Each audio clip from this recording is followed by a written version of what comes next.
Hi, everyone. I wanted to welcome you to our quarterly webinar that we're doing today, which is Love and Loss Later in Life. I didn't realize how much that was a tongue twister until I actually had to say it out loud. So I wanted to introduce myself. I am Lena Nebel. I am the Chief Executive Officer at BFG Financial Advisors, and I have my colleague, Claudia Glover, with us. She's our Chief Investment Officer, and we are both advisors for the firm. So we have a lot of experience in these areas, and we thought it would be a good idea to share some of the things that we've done within our ebook to put into a webinar this quarter. So, like every webinar we host, I always ask people if they have any topics they want us to talk about. When you look at our resource library, we have a lot of information about the things that we're going to talk about today. So we're going to basically provide a high level overview of some of these transitions that people may be going through. And then through our resource library, you can really dive in even further on that. So with no further ado, I'm going to turn it over to Claudia to kick us off. All right, thanks, Lena. So this should be a fun one today. We're going to cover a lot. So as we were getting ready for our webinar, thinking through topics, we were thinking about all the things that we deal with and all the questions that we get from clients. And what we're finding is a trend that people are living a lot of life later in life, and there are a lot of transitions happening, good ones, difficult ones, and we'll kind of cover as many of them as we can today. And the things that we're realizing as we talk to people is you have a lot more to lose. There's a lot more at risk when you've had a full life and you've accumulated a lot of assets and you have a family. There's history with the individuals and you have people depending on you. So it's a very different conversation than the one that we're having with somebody starting their first job or getting ready to buy their first house or kind of start a family. So the rules definitely aren't the same. So we're going to go through a number of different areas here. We're going to talk about three major transitions throughout today's webinar. Sarah, if you can go to the next slide. And, we'll talk about the differences in what happens when you get married later in life, what happens when you get divorced later in life, and, what happens when you lose a spouse. And again, three really big topics. So we'll kind of cover them from a big picture level. And if you have questions, throw them into the chat throughout the webinar. And then Lena and I are happy to chat after the fact as well. So starting with getting married later in life. So this is my ebook that just came out and, really came from just a number of client questions that I was getting. And it was funny, sometimes you find yourself answering the same question over and over again and finally thought, well, this would make a good book. So Mm. we're going to kind of talk about some of the biggest topics and questions that I've been getting over the past several months. So when you're getting married later in life, I always tell people, like, take it slow. It feels like this is, a big change, and that when you're getting married, everything has to change. And that's not necessarily the case. Things are complicated. You're coming into the marriage with a lot of history, whatever that is. And so you don't have to do everything at once. And I often tell clients, you don't have to be financially married to be married. And you don't have to do them at the same time. So sometimes one might come before the other. I have recommended a lot of times that, you get married and deal with the finances after the fact. You're dealing with a lot of emotions, logistics, sometimes locations and kids. And so the finances can wait. I often suggest, maybe start with a joint account, especially if you're going to have a combined household. So you can start with a single account where each person is putting money into every month and that's being used for joint expenses. And over time, you can see whether or not, more things go into that joint account or whether you keep some things separate. If you're coming into the marriage with, specific debts or things that you were personally saving for or an inheritance, it might make sense to keep those accounts separate, even for the long term. So it doesn't necessarily mean that you have to go from having, two completely different financial worlds to just one. So take it slow, talk through everything and take it one step at a time because whether it's your first marriage or not, getting married after you've amassed a whole life, it's going to take some time to get into that next phase. So Claudia, asking, to put your CIO hat on, you talk about kind of consolidating or not consolidating actual financial accounts, but talk a little bit about the risk tolerance that spouses may have. They're marrying later in life. They've maybe established a 401k or they've been through a bad market before. And so oftentimes we see one spouse is super aggressive and the other one is super conservative. So, talk a little bit about not just combining assets and financial pictures, but also the strategies behind the financial accounts. Yeah, that's a really good point, and that's something that we always recommend that even if you're not combining financial accounts necessarily, that you do start to combine your financial planning. So that in the financial planning process, one of the things that we'll do is give each spouse the opportunity to discuss what they have, but do the inventory, put everything on the table, and a part of that is talking about, okay, what investment accounts do you have? How are you funding them? And what allocation do you have? If there's a big gap between the two, then I think understanding first and foremost what the combined goals are going to be, and then what the appropriate allocation is, and then try to come up with a risk tolerance. But it's funny, you have a lot of times couples where not only are they on opposite ends of the risk spectrum, um, but their spending habits are on Oh, yeah. opposite ends of the spectrum, and sometimes those tend to go hand in hand with different personalities. So, I think it is important to understand where each other is, and if we're on two ends of the spectrum, again, it's kind of understanding, okay, what are some of the combined goals? What are some of the combined assets, and what is the risk tolerance for those? And we'll see if over time we can get to, a completely joint plan, but some couples that get married later in life really do keep things running parallel for a long time, and that's okay as long as we understand the big picture, and that each other knows, how the other's accounts are invested. I think that it's okay if it doesn't always come together.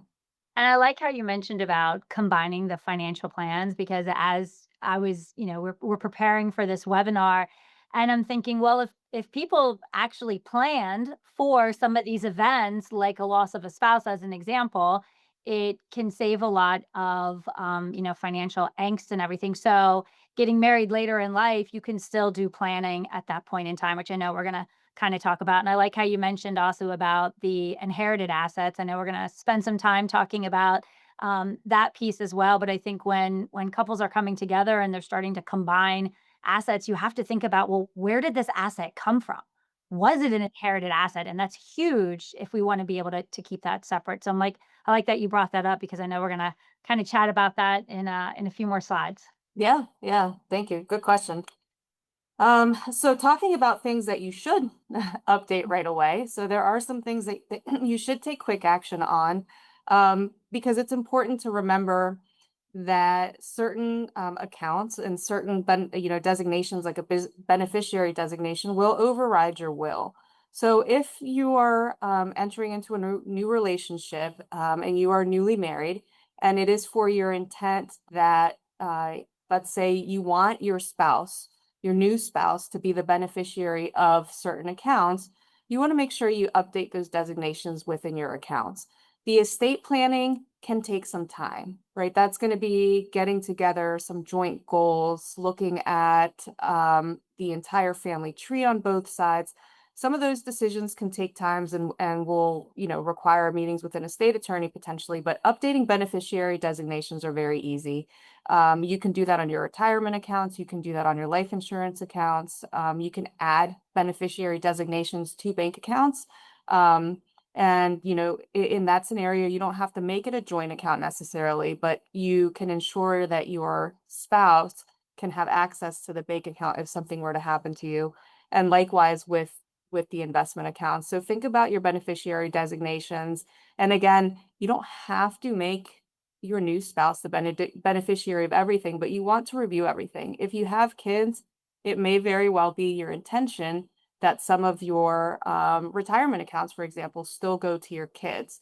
So just be very thoughtful and purposeful with how the beneficiary designations are set up, but something that you want to take into account right away.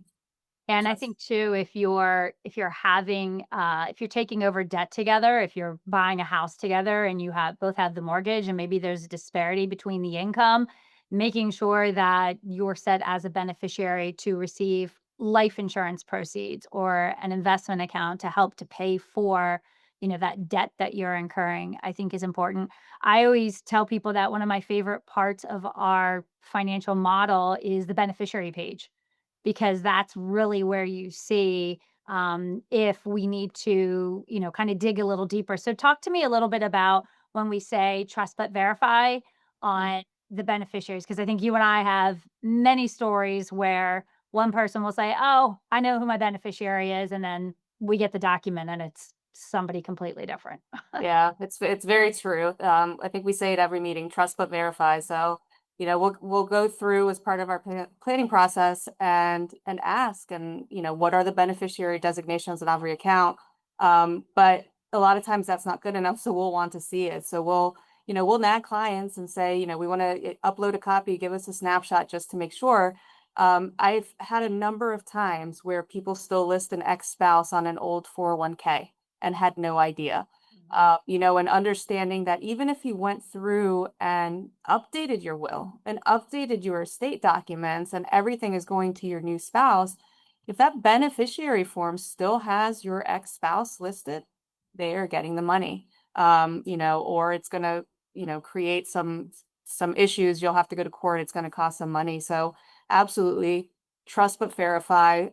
You should look at these things if you can every year when you're doing your benefit updates, when you're updating the allocations on your investment accounts. It's a really easy thing to just go in and set eyes on it because it's easy to make mistakes. Nobody's, looking over your shoulder. And there are a lot of times where people are surprised by what is actually listed versus what they thought.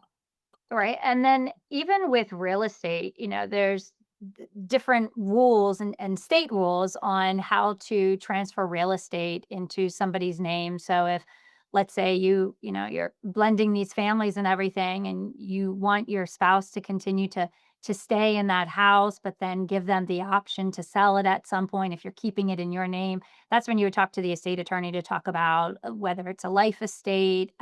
There's different rules in the state of Florida on how to list that. So it's important to kind of pull in the estate attorney as well, depending on what you want to do with certain types of property or businesses. So I know we're kind of doing high level and just focusing on maybe bank accounts, insurance, and retirement, but I think it's important for everybody to understand it extends beyond that. It can be if you're a business owner, if you have multiple real estate properties, to look at the titling of everything and the beneficiaries on everything. Yeah, absolutely. That's a really good point. If, kind of moving into the next slide with that is a lot of times, later in life, one of the things that complicates things are blended families. So people come into the marriage with kids from previous marriages, sometimes multiple marriages, sometimes step kids, sometimes one has kids and the other doesn't have kids. I've had situations where a newly married couple, the wife has no kids and really no family to speak of to leave her assets to, or on the flip side to care for her, and the husband has four kids from two previous marriages, and so that certainly complicates things. And to bring it back to the real estate comment that you just made, a lot of times when there's real estate involved, if one of the spouses owned the real estate that the new couple is living in, and there are families involved, communicating what your intentions are to your family is extremely important. If your kids or ex-spouse, don't understand what your intentions are, and you've put in place this life estate deed, and they had no idea that that was done, that can create a lot of stress within the family as well. So, in addition to making sure all of our ducks are lined up and we have all the documents in place, communication really becomes key with both families. I Yeah, guess. and oh, go ahead. Oh yeah, no, go ahead. I was gonna say, I think too, a lot of people don't recognize if this is a blended family and the children are from a former spouse and there's a divorce document that's in place, what legal requirements does the spouse have for education? So if you're marrying into you know, where there's children and your new spouse is required for some financial obligation for education, that can definitely have an impact on your combined financial future. So, kind of going back to one of your first points in the beginning of having a conversation about finances and everything, kind of walking into like, what's the plan, right? Right. Uh, One of the things I think too that tends to get overlooked that I wanted to ask you about was, the use of life insurance policies as it relates to blended families. You just talked about changing beneficiary designations. Well, what if I am in a blended family and I don't want to disinherit my kids, but I want my spouse to be able to, whether take my 401k or have a life insurance policy. So if you could kind of maybe talk a little bit about the different rules or benefits or just kind of why somebody would want to use that as it relates to a blended family situation. Yeah, no, that's a really good question. I think life insurance is a really good way. It can be the big equalizer. Now, thinking through, I think we always start with what are your intentions, right? What are your intentions? Do you have kids from a previous marriage that are haven't gone to college yet? And maybe it was in your agreement with your ex-spouse that you were going to pay for half of college or all of college, or um, it's your intention that your kids inherit a certain amount of money. A lot of people have made these promises to family before they come into this other marriage, and so understanding how you then take the combined financial picture and still accomplish both individuals' goals while still being fair to all parties involved can be very tricky. But life insurance can help. Existing life insurance can help, or sometimes a new life insurance policy can help. So, an example that I've recently had is, if you want to cover your kids' college, but the assets are going to fluctuate, right? And you'll spend them down in retirement. You could think about getting a new insurance policy for whatever that amount of death benefit is that would cover the cost, for your kids' college. And that can be a new policy that you put in place and that's set aside and that goes to your previous kids. And that stays regardless of, what happens with the changing financial picture. You can also use existing life insurance policy. So to say, okay, I had this life insurance policy, before I came into the marriage, and the intent was always to cover for my children. You can leave your children as the beneficiaries on those policies. So just, insurance can be a good way to give you peace of mind that something is specifically set aside. Because once you start combining assets, especially if, a lot of times when I'm talking to couples later in life, they're also thinking about retirement together. And with retirement together, now we're talking about income planning and how we're going to distribute from the assets and whether that's joint assets or individual assets. And that means spending things down. So, life insurance can be a really good way to check those boxes that are most important to you, and that you really want to feel like there's certainty around them. And I think too, as you said, it's an equalizer, which I like that word. But also from the tax perspective, life insurance benefits being tax free, putting your spouse as a beneficiary on retirement accounts. There's more advantages that way versus naming the kids. So I think evaluating all of those, pros and cons between the two and what's needed, I think is super important. So for a lot of people who don't like the use of life insurance, it can solve a lot of problems in a situation with a blended family, so thank you. Yeah, absolutely. Yeah. So, another big conversation becomes the prenup and postnup Mm. conversation, right? So this is always a fun one. Hmm. I think we need to kind of normalize the prenup postnup conversation. They are not bad words. I think that they are two things that can be used in planning for a new relationship to help provide clarity with the two parties, especially when you are coming into this later in life with a lot of history. First of all, understand if your new spouse has a previous prenup or postnuptial agreement. Lena, you kind of touched on that. Sometimes your spouse may be obligated to pay a portion of their pension, to a previous spouse or something like that. So you want to understand that. The prenup is really meant to be done before the wedding. It's meant to provide clarity to both parties. So you're going to go through and do an inventory of what each one of you owns, and what your intent is for those assets. If you inherited money from family and you want to keep that as your inheritance, regardless of what happens in this new wedding, even though it's in its own separate account, even though it's clearly labeled as an inheritance. The prenup just gives you that extra level of clarity of putting something in writing that both parties understand what the intent is with all of these accounts. And then I always tell people it can always be changed. These things can be changed down the road if life changes and if your feelings on things have changed, but it at least allows you to go into the marriage with a clean inventory on both sides and clear agreements on what it is that you both intend to do with your existing assets. There are also times when you might want to do a postnuptial agreement. So a postnuptial agreement is you're already married, but you want to have something in writing. So some examples of that are potentially business purchases. So if one of the parties, starts a business or buys into a business, you want to put some clarity around the ownership of the business, whether it's one spouse or the other spouse, how it can pass to the spouse, if it can pass to the spouse. If you have business partners, your business partners, want to be secure in that your divorce isn't going to cause the business to potentially get divided or ownership to change. So that's one reason you might need a postnup.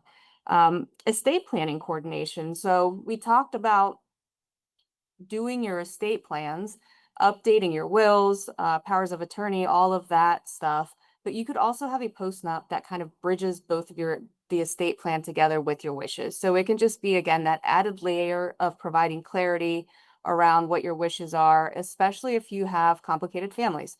If there are multiple kids and your kids have kids, or maybe there's an ex-spouse with other benefits. So just doing a postnuptial agreement to provide some clarity around that, I think, is another good reason to do that. And then finally, we talk about this a lot, but if you receive a large gift or if you receive an inheritance during your marriage, again, if you keep that in a separate account, legally it is still yours, but you could simply do a postnuptial agreement so that your spouse agrees that this is your inheritance and is meant to remain your inheritance, just in the event that you happen to, move it a little bit into one account or another, or something happens over time. So I think both of these documents can help to just give people security around some of those big questions, instead of wondering, well, what happens to my business if we get divorced. You could just put it out there and give both parties a little bit of clarity. And, I think that's a fantastic description of both of them, and also, normalizing the conversation more. And I think people have to understand too, you can update them over time as well. What you did 20 years ago may be different than what you would want to do now. And so updating those documents. But one of the more common agreements that I've started to see recently has been for people who are getting married later in life and they're moving into one person's home. Do we need to do a home improvement on that home? And is the other person putting money into it? So maybe there's a housing agreement that's put into place that says, okay, I've contributed money to this asset, but I legally don't own this asset.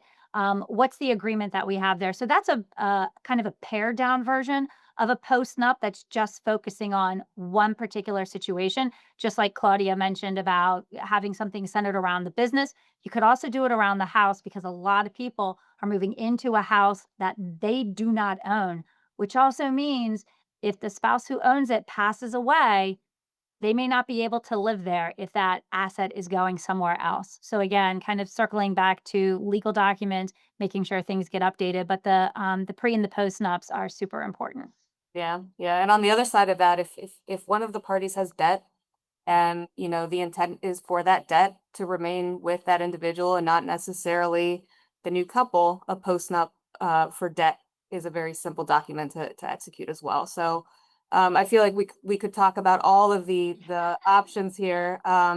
We used half of the webinar to talk about getting married later in life, but there's so much. There really are so many decisions. So it's kind of pivot topics then, and I'll turn it over to you, Lena, to talk about the other side Right. So now of we're getting this. divorced. We just got Right. married and now we're just about to get divorced. Fast forward. Unfortunately, but that it happens, and gray divorce is something that is becoming more and more common. And by definition, gray divorce is divorce after 50, which I take offense to because I don't want to imply that I would have gray hair, in my 50s.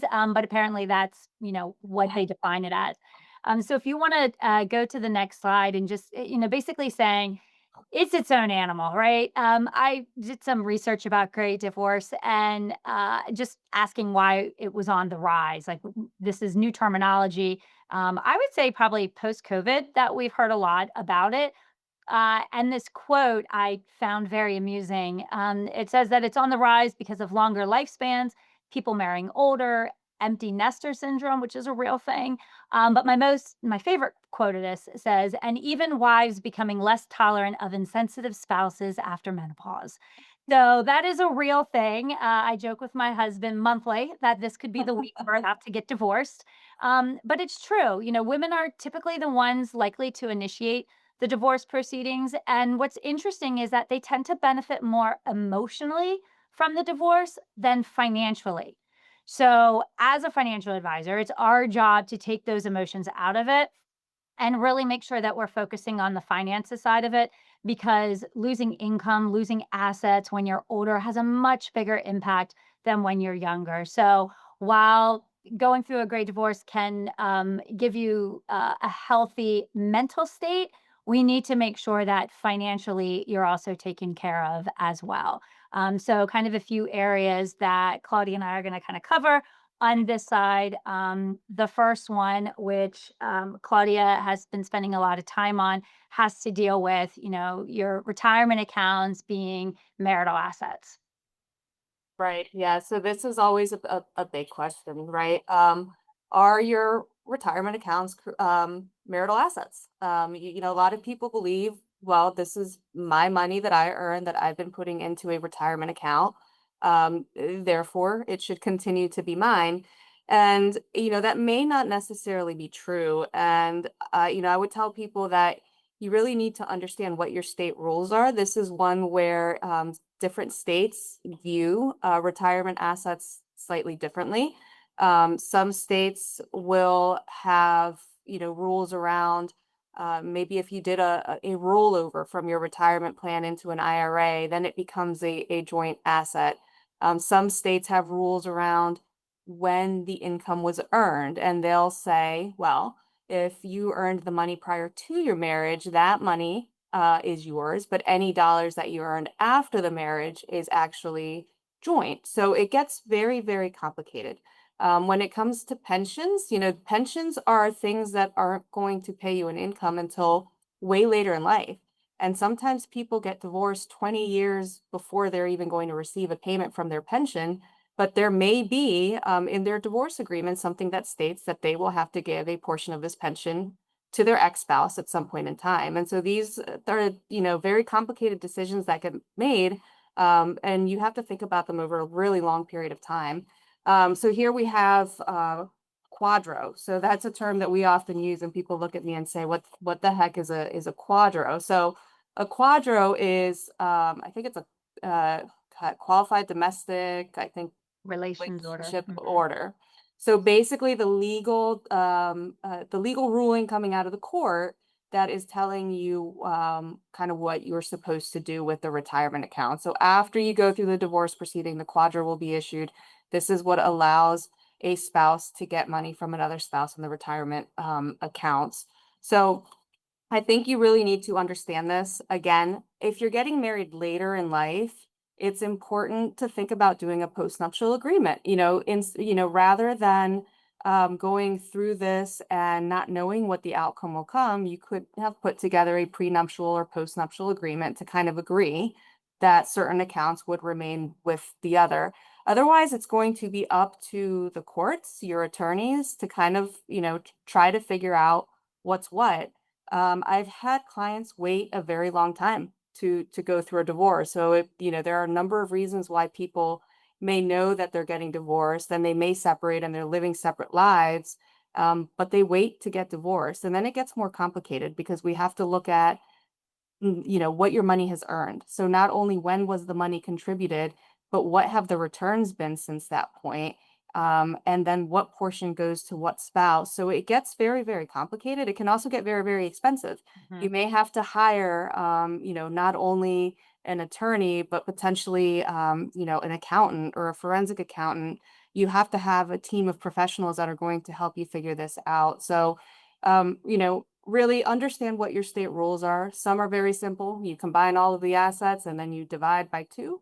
Others are very complicated. So it's, important to know. And if you move from one state to another, understand what those rules are, use your advisors. And again, if there are things that are important to you that you want to ensure remain separate, think about a prenup or a postnup. Yeah, and the quadros are especially tricky because a lot of divorce attorneys actually don't even draft the quadro. You have to actually hire another attorney to specifically draft the um, rules on how the assets are going to transfer. And if you are the recipient of a quadro, I would encourage you to notify the company that. So let's say your spouse's 401k is at Fidelity, and per the divorce, you're going to receive that when he leaves his employer.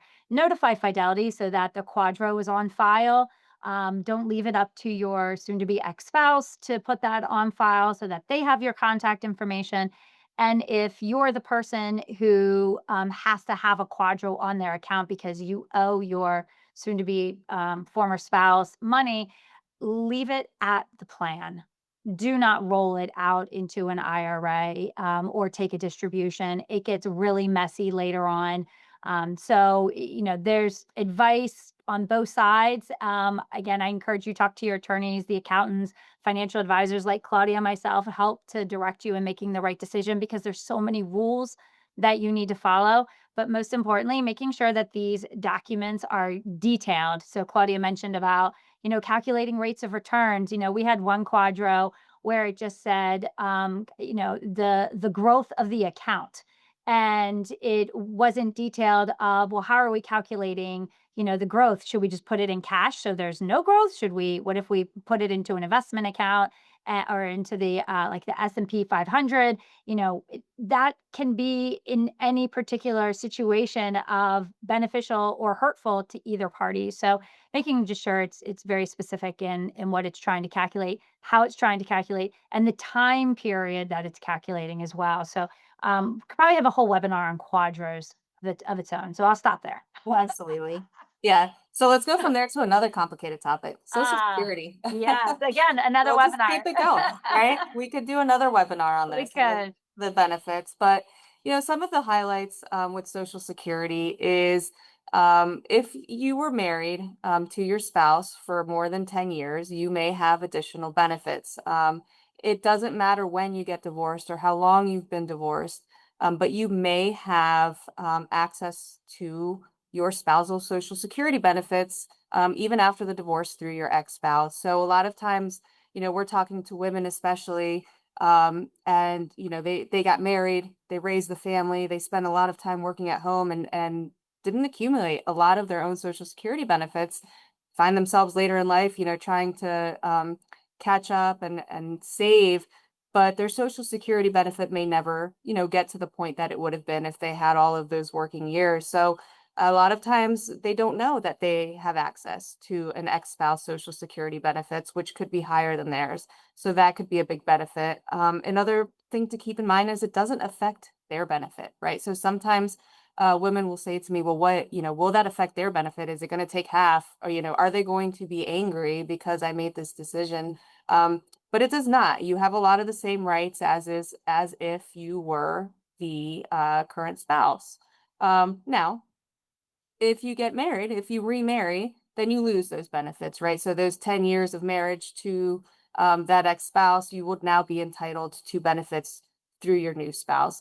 So again, Social Security is another one of those extremely nuanced, lots of different rules, but absolutely keep in mind, especially for those women that didn't work for many years, that you do have options. So when it comes time to file for Social Security, talk to your financial advisor, talk through all of the different scenarios, and we always walk clients through how to find out what the best benefits are, right? What statements should they be asking, what questions should they be asking of Social Security, and then making sure that we're looking at all of the options to make sure that they choose the best filing option for them. And I think too, even when, you've been married for over 10 years, then divorced, let's assume you didn't get remarried, but your ex-spouse passed away, you're entitled to benefits. And a Right. lot of people don't know that. So just kind of understanding those rules. And that's the job of, the advisor to ask those questions of, were you ever married? How long were you married for? And kind of looking at that because claiming the spousal benefits and delaying your own benefits could be a game changer for your retirement picture, depending on where you stand as it relates to income. But like Claudia said, Social Security can be very complex. There's a lot of strategies, and they change the rules often. Yeah. And you make a good point, Lena. I know when we first meet with clients and they're new to our office, a lot of our initial meetings, we're asking a lot of questions, a lot of questions that other financial advisors maybe have never asked them. And a lot of times I feel like people are looking at us like, well, why? Right. Why do you need to know that? Or why are you asking me that question? But the reality is there are so many nuances Mm. to these financial plans, and that by asking all of those questions that sometimes may feel a little awkward or a little bit like we're prying, are really there to just make sure that we're taking advantage of everything that we possibly can, and the rules keep changing with everything, so Mhm. staying on top of that is extremely important. So, if you could go to the next slide, we'll kind of touch on, there are some things that, you do need to update immediately. We've touched on your ex, not being your beneficiary if that's not your intent. Now, again, on the other side of that, if for some reason, out of your divorce agreement, you were supposed to keep your ex as the beneficiary of your life insurance policy, make sure you do that. So a lot of times we will ask to look at those documents just to make sure that, something like that wasn't mentioned in there, because that'll just create more complications down the road, if for some reason you were supposed to do that. Similar to when we were talking about getting married, on the other side of divorce, you want to update your accounts, your insurance, your estate documents, make sure that all of your, T's are crossed and your I's are dotted, and you have everything going to those that you intend, whether that's kids, whether it's friends or other family members, but be purposeful and have intent behind who your beneficiaries are and everything.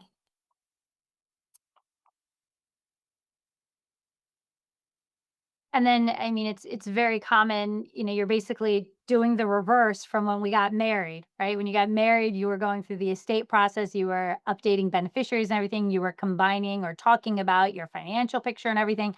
Well, now we're going backwards and saying, okay, now we're just focusing on you.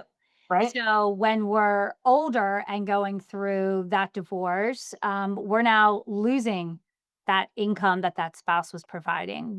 We may have given up that pension if you've waived any pension rights and everything. So it's really important to basically again reset your goals. Just to say, okay, now I'm focusing on me.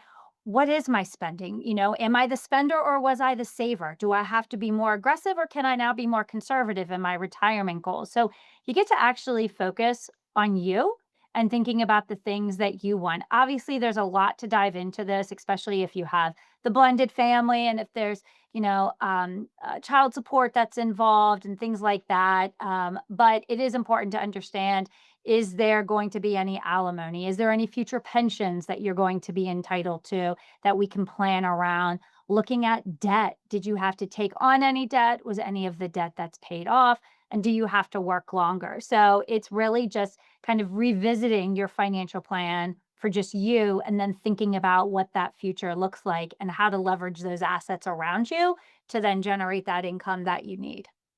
So one question for you, Lena, and if Mhm, we take a step back from, the rebuilding, mhm. a lot of times people have to make a decision as to whether they should keep the house or the IRA account, or, whether they should give up the pension income. So what are some of the questions you're asking? How do you help people make those decisions? Because sometimes it's not easy to figure out what the right choice is. Right, that I mean, it's not easy at all, and I go back to what I said before, which is we take the emotion out of it. You and I both know that the majority of divorces that, people go through, the female tends to wanna hold on to that house. It's the memories, it's where the kids are, it's all that stuff, and that's usually the worst decision to make, quite honestly, is keeping that house because you're giving up other assets that are going to generate income for you versus the real estate, a primary residence typically isn't going to generate that income for you. Now you can play the conversation of, well, what if I sell it and then I have the money, all that. The decision really just centers around the financial aspect of it of what do you actually need? Right? Like do we need that asset? Do we need that income? Are we in a shortfall? Are we in a surplus? And then also looking at the tax ramifications of things as well. So I think it's really important to kind of treat all the assets as these are all my options that I have and just look at it from a financial perspective. And I always tell clients, I'm going to give you the financial answer. You're going to answer with your comfort decision and we'll kind of meet in the middle some way. But it's our job to tell you if something's not going to work. So I have made recommendations often because it makes financially sense. We have to sell the house. And when we sell the house, we'll get those proceeds, we'll downsize into something that you want, but then you're taking some equity and being able to do something else with that money. But usually, when you give up the house, or if you keep the house, you end up giving up on other assets that could be far more beneficial to your situation. So, great question. Right. It's a Yeah. big question. And usually a house that was being maintained with two incomes, right? And Yeah, now you only have exactly. one. So yeah, it's twice as expensive.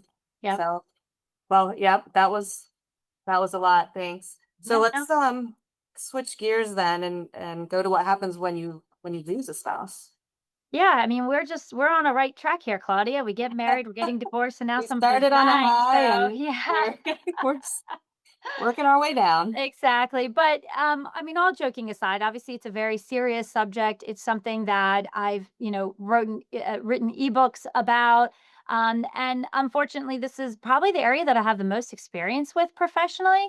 I have a lot of clients where the spouse has passed away, and we've had to be that support system there. And I think that's where clients find the most value in us. But also personally, I've been on that other side where I've had, family members who have lost a spouse, and I've had to play that emotional family member card, but then also put on the financial advisor hat and trying to separate those emotions and helping people make the right decisions.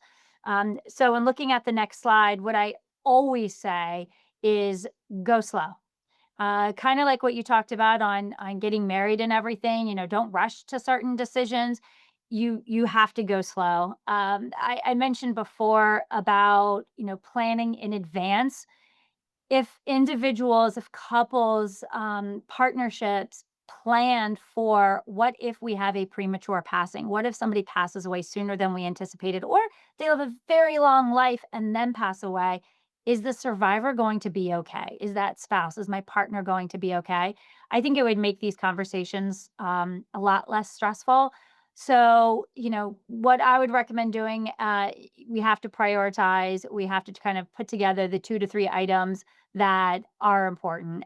So I would tend to focus more on where's the income coming? We still have to pay our bills. So maybe those are the things that we kind of move up the priority list. But don't start packing up the house. Don't start making like some major decisions. So, it's really important that you want to go slow. As I mentioned, starting with an inventory, again, I think this is super important when you're going through planning. And as Claudia mentioned, we tend to ask a lot of questions. We do a lot of due diligence to find everything out. So when somebody passes away, we're able to go through that inventory. So the other day, my colleague and I, we were sitting down with a woman who had recently lost her spouse, and her son was there, and we were able just to kind of go through all the items of which company do we need to call, who do we need to notify, what do we need to update, and then prioritize it, which I think is important. But unfortunately, a lot of spouses don't know where everything is. And that's extremely common of, well, I actually don't know who our CPA is. They've been filing the tax return for years, but or signing the tax return for years, but don't know who the CPA is. So we do a lot of digging in tracking everything down, and the tax return is a great place to see where assets may be if they're generating 1099 documents, or tracking down the W-2s and kind of getting the contact information for the employer. So there's a lot that's involved with taking an inventory, but it's not just your bank accounts and the financial stuff, but it's also if your spouse did a lot of traveling and racked up all the rewards programs and everything, and some of those reward programs can transfer to you, and so we want to make sure that we're taking a look at everything. The inventory list can be massive, which can be very intimidating. So that's why it's important to really just take off a couple pieces at a time, and setting that timeline for yourself and giving you the space that you need to kind of put everything together.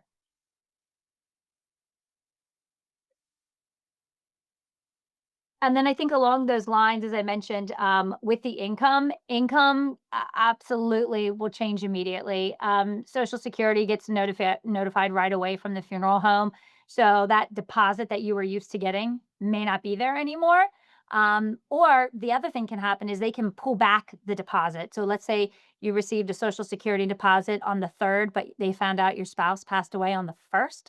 They're going to pull back that Social Security deposit. So it's important to notify them because you may be entitled to an increase in your benefit depending on the amount. Notifying the pension provider, even if they haven't even elected their pension yet, notifying them, because that may be the trigger to then start the process of having everything getting paid out. So the income is the big piece. It kind of ties into the debt because we need to know if there's any existing debt and if I have to generate more income to pay that debt. And there may be some changes that you're making in the interim to kind of fill that band-aid until we can get everything else situated. So income also has an impact to your taxes. So tax planning is also key when talking about the changes that are happening with your income. Sometimes a spouse has to go back to work because of the assets that may not be available, or the income that the former spouse was receiving that's no longer there. Those are tough decisions to make. So that's why we have to have an understanding of where everything is, and looking at, okay, how do we use the house? How do we use all the accounts that we have to generate the income that's needed? Yeah, I mean, I think that's, we've talked about beneficiary designations quite a bit, but with pensions or annuity income, some of them are joint life, some of them are single life. So, what are some things clients should be doing ahead of time to make sure they understand, which is which, and how they should handle that when a spouse passes? Well, I think the communication is huge. If they're meeting with an advisor, if you've talked about annuities and investment accounts, ideally they're meeting with somebody who's going through some complex products, and that spouse is there, so that spouse understands if somebody passes away, you get to continue this, right? And sometimes that may result in, there could be sometimes like a higher expense to have that benefit that may be worth it for that spouse to be able to continue that income. It also gives them a good peace of mind knowing that that income's going to continue and that asset's not going away. A lot of the annuities can be very complex and they are not spousal friendly. So I know we've had situations where individuals haven't inherited a lot of different annuities, and the amount of research that goes involved with those particular providers and understanding what are the rules for a spouse to inherit these assets. Sometimes they can take it immediately, sometimes they can continue the contract as it is, and sometimes they have to do a lump sum. So, making the decision on the front end to be able to prepare for what that looks like is really important. And again, communication with your spouse, having your spouse be part of these conversations, or knowing where your spouse need who they need to contact in the event of these situations is huge. And so the last thing that I wanted to say, kind of centered back about around the real estate is, not making major decisions too soon. The house is typically a big one when somebody passes away. Again, personal experience with family members, of just wanting to sell the house right away. They can't stand to be there. Everything reminds them of their spouse. It's too many memories, the smells, it's everything, and so they just want to sell it and move. And usually when we react with emotion that quickly, it's usually the worst decision for somebody to make. So it's hard, when you're dealing with all of those emotions and everything. But you have to give yourself some space. You have to give yourself some time. So, it's important that you don't rush that. There may be a reason to sell the house, but like anything, just take your time on it, kind of give yourself a few months, and then kind of come back to some of those major decisions as well. Thanks, Lena. I think that's a really good way to end it. We covered a lot of topics, but slowing down, taking inventory, and not making big decisions too quickly, I think is really good advice. So, for those of you that are wondering why we covered so much today, it's because we tried to cover both mine and Lena's ebooks in today's presentation. So, for those of you that are on the webinar with us, you can go into the resources section of the webinar, and download both of these ebooks. For those of us that are not live, you can either scan this QR code or go to the BFG library. You'll find both of our ebooks there, as well as a lot of other resources from BFG, and a series of other ebooks that for things that may be of interest to you. So with that, I'm going to pause and see if we have any questions. All right, everybody, if you have questions, go ahead and drop them in the chat. And I will start with this first question. When me and my fiance are getting married, how do we choose whose advisor we stay with? Hmm. Mm, I'll that's let a you really take that good one, Claudia. question. Yeah, that's a great question. One we've encountered a lot. A lot, yeah. So that's a really good question. If you both have an advisor, I think it's important to communicate first and foremost with your advisor, that you're getting married and what the changes are. I would always advise you to introduce your spouse to your advisor. And again, this is something that you guys will have to decide in terms of which advisor is a better resource for the two of you as you move forward. What I find a lot of times is that you rarely find couples that have two advisors that do exactly the same thing. So usually one might be a little more investment heavy. One may have specialized in a certain area, if they're in the medical field, for example, when a young doctor's coming up. So you rarely find couples that have two advisors that look exactly the same. So figuring out which is going to be a better fit for the two of you, I always encourage my clients to first bring along their spouse. And we don't really talk finances. We talk big picture, we talk goals, we start talking about what their life is going to look like together. And we always start with some of those big decisions that couples want to make right away, and kind of talk about why we don't necessarily need to do that. I do think that while you can keep your finances separately, I think having one advisor is important because you want to have a cohesive plan regardless of what's actually happening in your retirement accounts or in your estate plan and how they work together. I think having an advisor who is going to act as a fiduciary for you, who's going to look at your combined picture together and give you that combined guidance for your goals as a couple. I think that's the type of advisor that you want to be working with. So if one of them fits that really easily, you kind of, go to that. Otherwise, go to the other, or, it's a good time to look for a new advisor if you guys kind of want to start new. So, but start with a simple introduction for your spouse with the advisor and kind of go from there. I think most couples find that they naturally gravitate towards one advisor or the other in those conversations. Any advice on starting the prenup or postnup conversation?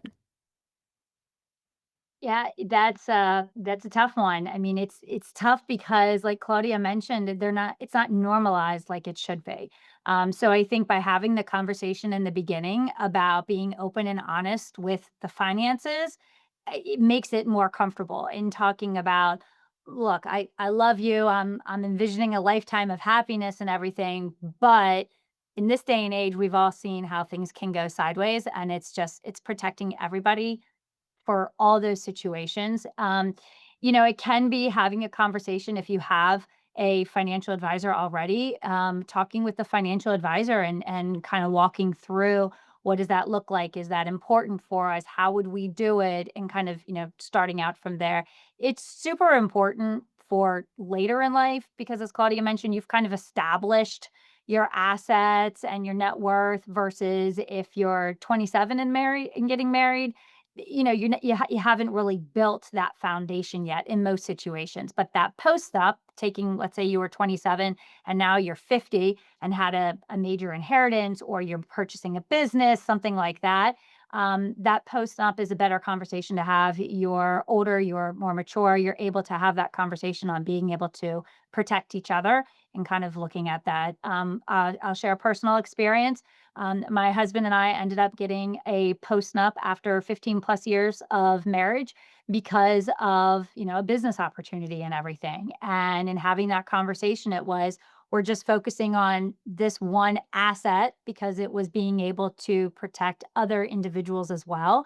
So I think from being able to see it from that perspective and everything versus it being where I think it comes more from like the dirty word of divorce. You're kind of planning on a divorce, so let's put this together, looking at it from a different perspective. So I think a lot of it comes down to communication and phrasing. And I would also add, start early. It's not, especially with a prenuptial agreement, it's not a quick process, right? So sometimes the conversation is delayed, and then we want to go get that prenuptial agreement the day before the wedding, right? No, it takes some time. In some That's a states, tough conversation. right? In some states, you have to have your own attorneys. Both of you have to have a separate attorney, and a lot of times couples don't understand that, or they don't know, which state has those rules. So have the conversation early. Again, look at it from the vantage point of this is to protect both of us, not from this is what's going to happen when we get divorced. The hope is you guys stay married for a really, really long time, but it just provides that extra level of clarity, and it should not be an uncomfortable conversation. All right, it looks like we are at time. So that wraps up our quarterly wealth and wellness webinar. So for those of us that have been joining us for some time now, thank you for joining us again today. Lena and I do these once a quarter. If you have any ideas for topics or things that you want us to be talking about, please let us know. We love to work off of that. For those of you that have follow-up questions or want to talk to either one of us, you can scan this QR code here, and it will take you to a link to get you linked up with us, and we'll be able to help there. So thanks again. We look forward to seeing you on the next webinar. Thank you.